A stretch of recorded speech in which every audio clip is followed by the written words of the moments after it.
I think, and what we're talking about here is the way that the pension trustees value the deficit. So the way this sort of hits the wider economy is this is what decides how much cash companies need to put into schemes over time.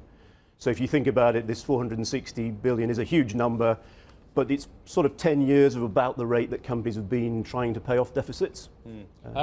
Long before we had the GFC, we were all worried about pensions black holes. Compared with what it was a decade ago, how much worse is it than it was? Or actually, are things pretty much on a par? It does tend to move around a lot. So 10 years ago, a lot of the black hole worry was coming from how long people are now living, for example, which has contributed to the need for more funding.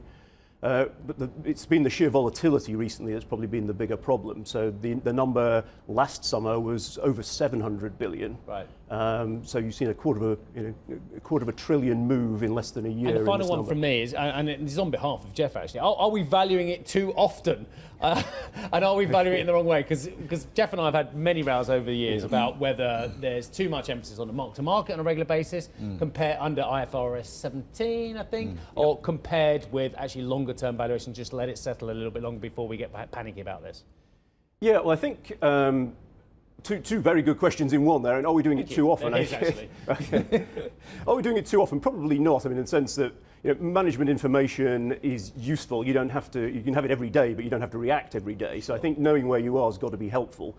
And that's a lot about what tools like Skyvar can do for you is keeping you positioned on a daily basis, so you know what the number is. The measurement question is a much more challenging one. Maybe this is where we can have an interesting conversation with economists too. The way this number is typically measured by pension scheme trustees is by taking a discounted value using a gilt discount rate or a gilt-based discount rate.